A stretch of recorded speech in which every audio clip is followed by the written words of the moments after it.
Ya, Assalamualaikum, salam sejahtera, salam GBN, salam Malaysia dan salam kuasa ketiga ya. Jadi hari ini saya telah membuat dua live. Ini adalah live kedua, di mana tengah hari tadi saya ada membuat satu live. Jadi jika anda belum menonton live tersebut, sila ke atau scroll ke bawah atau ke YouTube Reggae Siri Taudin dan anda boleh menontonnya di sana ya. Okey. Jadi jika audio clear, sila beri isyarat. Baik. Live malam ini adalah berhubung dengan satu kenyataan terdesak yang telah dibuat oleh Peguam Najib Muhammad Syafiq Abdullah di luar mahkamah lah, kira di luar kamar mahkamah ya. Orang dah sediakan mahkamah untuk peguam berhujah kes 1MDB, tetapi hujah tu dibawa ke luar mahkamah di depan sidang media. Dan apa yang Syafi'i lakukan adalah melanggari ya, atau bersifat menghina mahkamah, kerana perkara yang dibincangkan itu adalah bersangkut dengan kes yang berjalan dan bukannya boleh dibincangkan di luar ya. Jadi Syafi'i sudah diberi amaran. Pendakwaan memberi amaran, saya baca ya, kepada Peguam Utama Datuk Seri Najib Tun Razak Tan Sri Muhammad Syafiq Abdullah untuk tidak adakan perbicaraan di media berhubung kes rasuah 2.3 bilion 1MDB melibatkan bekas Perdana Menteri itu ya. Jadi sekarang ni, jika anda melihat sidang media Syafi'i bercerita atau menyatakan bahawa aliran masuk duit ke dalam akaun Najib pada Februari dan Jun 2011 berjumlah kira-kira 60.6 juta adalah daripada ahli keluarga Arab Saudi, Raja Arab Saudi Putera Faisal Turki Al Saud. Okey. Jadi Syafi'i ada tunjuk surat-surat dan sebagainya lah, dokumen-dokumen dan sebagainya. Dan persepsi, bila saya tengok sidang media tu, persepsi ditimbulkan oleh Syafi'i bahawa banyak benda ni adalah baru dan bukti mengejutkan ya, menggemparkan sampai kena panggil sidang media. Ini bau ya. Tahu tak saudara-saudari, dokumen ini sudah pun diterbitkan, ditampilkan dalam perbicaraan SRC yang telah berjalan oleh peguam-peguam Najib dalam usaha untuk cuba meyakinkan mahkamah bahawa apa yang masuk ke dalam akaun Najib itu sah derma Raja Arab Saudi.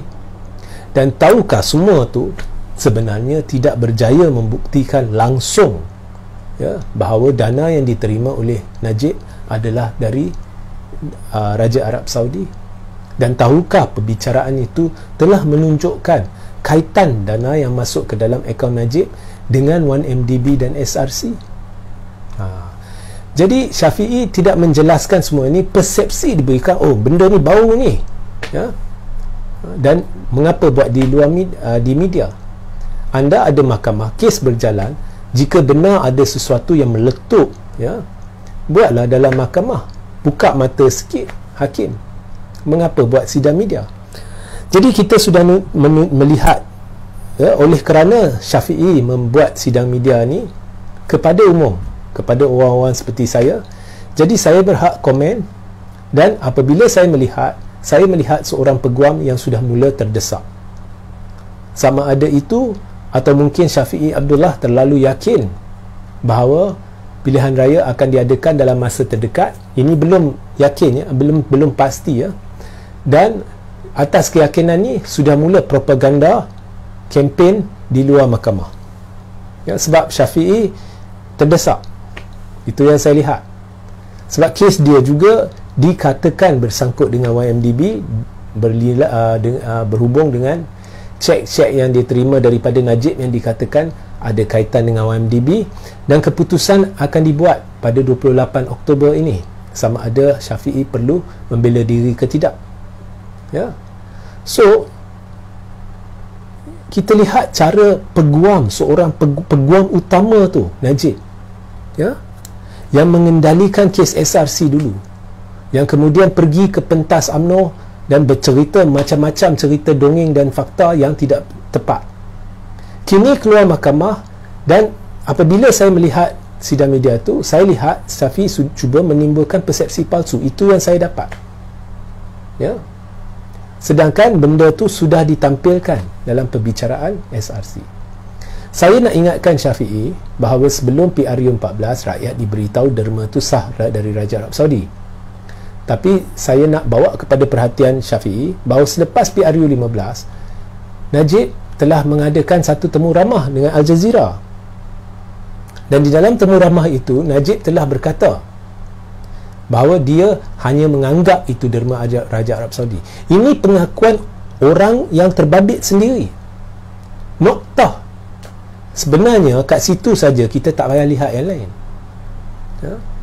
Kemudian kita lihat pengakuan Tan Sri Apandi Ali, iaitu peguam negara yang telah menggantikan Tan Sri Gani Patail, ya, apabila Gani Patail dipecat secara tidak kehormat oleh Najib, apabila Gani Patail menemui bukti-bukti yang boleh membawa kepada pendakwaan Najib, tiba-tiba dipecat, digantikan dengan Apandi Ali, yang seterusnya 6 bulan selepas dilantik membuat sidang media dan membersihkan nama Najib. Kononnya dia dah hantar satu rombongan yang telah berjumpa dengan penderma, ya, bersihkan terus nama Najib dalam sidang media tu tanpa sebarang penjelasan lanjut apakah siasatan-siasatan yang telah dijalankan oleh pihak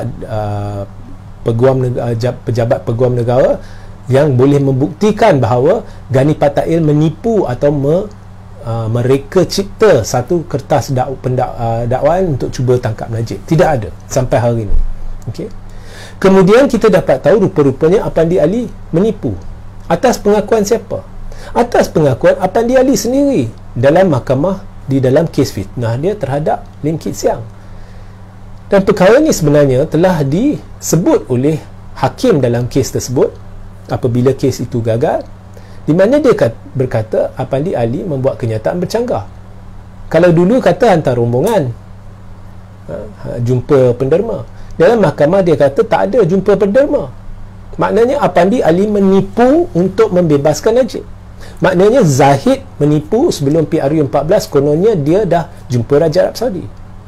Kemudian saya nak bawa kepada perhatian Syafiee Abdullah atau peguam Najib bahawa selepas PRU 14, Menteri Luar Arab Saudi datang ke Malaysia dan dia mengesahkan bahawa dana yang dikatakan berkait dengan Raja Arab Saudi itu dalam akaun Najib sebenarnya tiada kaitan dengan kerajaan Arab Saudi. Dia mengesahkan tu, ya? So ini adalah beberapa bukti. Kemudian surat-surat yang ditampilkan oleh Syafiee Abdullah kepada media sudah ditampilkan dalam kes SRC. Syafiee lupa beritahu media, dan dia lupa beritahu bahawa itu sebenarnya bukannya bukti kukuh. Mengapa ianya bukan bukti kukuh? Dan ini telah melalui proses mahkamah, bermula dari Mahkamah Tinggi 1 hakim, Mahkamah Rayuan 3 hakim, dan Mahkamah Persekutuan 5 hakim, yang berjumlah 9 hakim yang mengesahkan Najib bersalah dan cerita derma Raja Arab Saudi cerita dongeng, ya. Jika benar ini adalah bukti baru yang meletup, ya, persepsi palsu yang ditimbulkan ni, mengapa masa rayuan terakhir Najib ni bukti baru yang meletup ni tidak ditampilkan? Tidak ada permintaan untuk tampilkan bukti baru berupa surat-surat baru, kononnya ada bukti sekarang ianya memang derma Raja Arab Saudi. Tak ada. Kita lihat tak ada, ya. Jadi inilah tanda-tanda, ya, perbicaraan ataupun pihak Najib ni dah terdesak, ya, sampai membuat penghujahan di mahkamah propaganda di luar kamar mahkamah. So itu yang saya nak sampaikan. Itu yang saya nak sampaikan. Jika anda nak tahu penjelasan saya berhubung pembubaran Parlimen, jadi sila rujuk live saya tengah hari tadi, atau sama ada scroll ke bawah ataupun di YouTube Regi Jasiri Taudin. Ya, sebab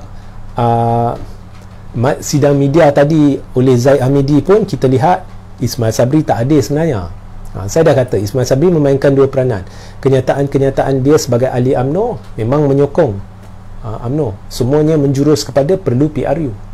Tetapi kenyataan-kenyataan dia sebagai Perdana Menteri, dia sebenarnya merujuk kepada perlembagaan. Contohnya, hari ini dia beritahu secara tepat bahawa Perdana Menteri ada kuasa budi bicara sama ada nak jumpa Agong atau tidak. Jadi benda ni saya dah war-warkan banyak kali, dan hari ini Perdana Menteri dah sebut, ya. Jadi saya ceritakan mengapa dalam live tadi, mengapa Zahid dah melampaui batas seolah-olah mencabar Yang di-Pertuan Agong dan sesuatu harus dilakukan. So itu sahaja pencerahan saya. Jadi sehingga kita berjumpa di lain masa. Assalamualaikum, salam sejahtera, salam GBN, salam Malaysia dan salam kuasa ketiga.